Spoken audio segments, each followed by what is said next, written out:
পেশাদারিত্বকে ছেড়ে তারা সরকার দলীয় রাজনৈতিক ক্যাডার পরিণত হয়ে বিরোধী দলকে নিপীড়ন নির্যাতন করে।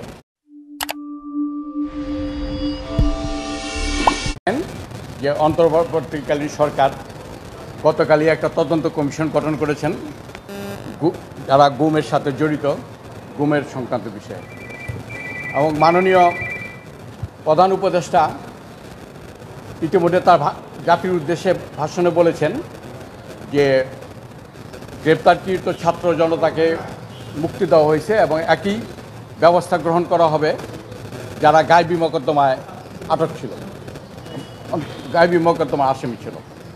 আমি গায়েবী মোকদ্দমার একজন আসামি।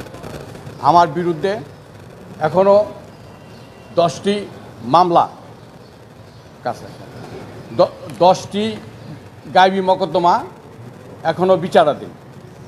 সেই লিস্টও আমি এখানে দাখিল করছি। এখন আমার বক্তব্য, আমি একটা সরকারকে আইনি নোটিশ দিচ্ছি, সেটি সম্পর্কে আপনাদের অবগত করাচ্ছি। আমার আইনি নোটিশের মর্মার্থ হইল যে দৃষ্টি আকর্ষণ 25/8/2024 তারিখের মাননীয় প্রধান উপদেষ্টার জাতির উদ্দেশ্যে ভাষণ।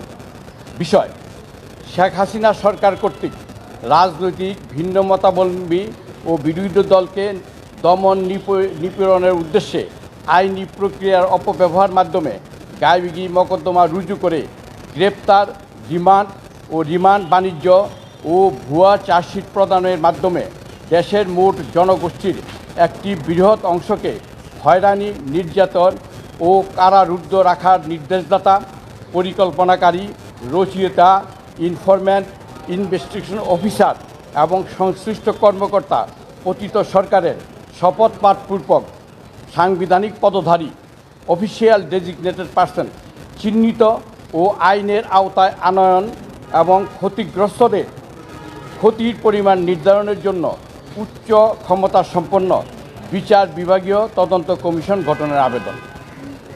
আজকে আমি এই নোটিশটা পাঠিয়েছি, ডিমান্ডিং অফ জাস্টিস নোটিশ, এবং সরকার পক্ষ থেকে যদি আশানুরূপ সাড়া না পাওয়া যায় তবে আইনগত পদক্ষেপ গ্রহণের জন্য আমি উপযুক্ত আদালতের আশ্রয় গ্রহণ করব। এতে আমি মনে করি যে ভবিষ্যতে যারা সরকার করবেন, যা ভবিষ্যতে আর বিগত জীবনে যারা এই জনগণকে হয়রানি করছেন,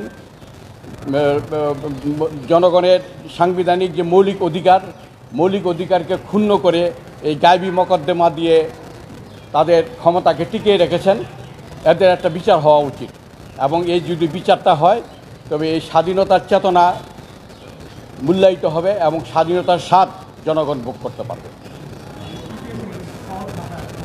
সহজ ভাষায় আমি চাইছি হলো যে এই যে দেশব্যাপী যে রাজনৈতিক কারণে রাজনৈতিক বিরোধী দল বা ভিন্ন মতাবলম্বী যারা আছে তাদের হয়রানি করার উদ্দেশ্যে এবং যারা ক্ষমতায় আছে, শেখ হাসিনা সরকার নিজেকে ক্ষমতায় অধিষ্ঠিত রাখার জন্য রাজনৈতিক বিরোধী দলকে এই মামলা দিয়ে, রিমান্ড দিয়ে, জেলখানায় পাঠিয়ে যে নিজেদের ক্ষমতাটা পাকাপোক্ত করছে, সেই গায়েবী মোকদ্দমার যারা পরিকল্পনাকারী, যারা গায়েবী মোকদ্দমার নির্দেশদাতা, যারা গায়েবী মোকদ্দমাকে বাস্তবায়ন করছে, তাদের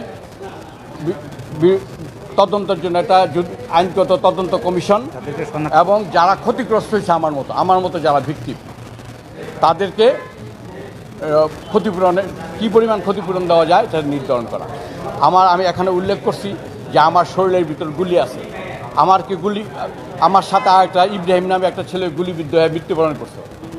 এছাড়াও যখন আমাদের গ্রেপ্তার করা হয় তখন পুলিশ আমাদের যেভাবে অ্যাসাল্ট করছে, আমাদের মধ্যে তো গলার মধ্যে চিপ দিচ্ছে, এই ধরনের কাহিনীও আছে, যেগুলি আমি যখন মামলা করব মামলার মধ্যে পেপার কাটিং এবং যে ছবি আছে এই ছবিগুলো আমি দাখিল করব।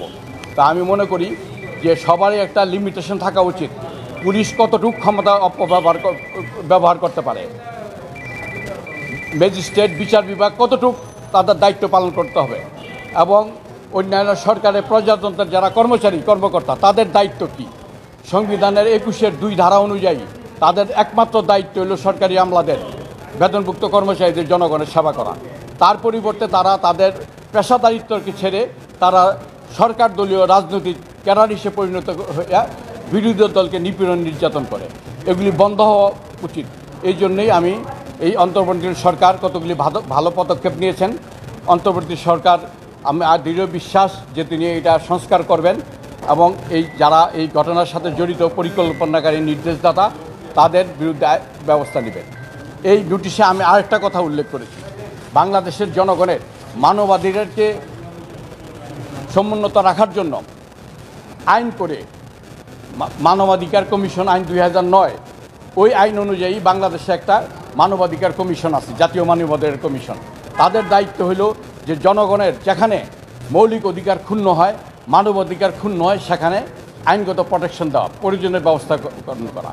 কিন্তু এই জাতীয় মানবাধিকার কমিশনও এই সরকারের অন্য শপথ গ্রহণকারী প্রতিষ্ঠান যেগুলো আছে, দুদক আছে, নির্বাচন কমিশন বা অন্যান্য পুলিশ, আইনশৃঙ্খলা বাহিনী, অন্যান্য প্রতিষ্ঠানের মতনই এই জাতীয় মানবাধিকার কমিশন সরকার একটা আজ্ঞাবহ প্রতিষ্ঠান হিসেবে কাজ করছে।